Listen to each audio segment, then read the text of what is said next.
Hallo, in diesem Video zeigen wir Ihnen, wie Sie eine Liste aller Feuerstätten ausgeben können, die gemessen werden müssen. Hierfür wählen Sie Listen, Messliste Feuerstätten.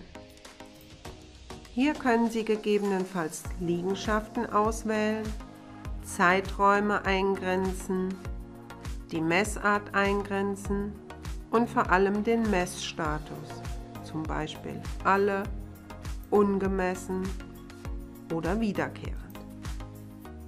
Ebenso können Sie hier Auswahlen für Gashausschau und Rauchwarnmelder treffen. Haben Sie Ihre Einstellungen getroffen, bestätigen Sie mit Liste erstellen.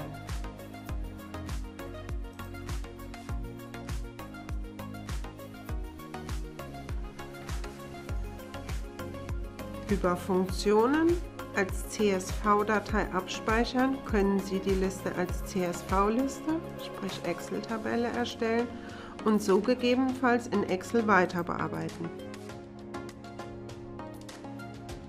Viele weitere Einstellungen für diese Liste finden Sie über die Symbole in der erstellten Liste oder unter Funktionen und Ansicht.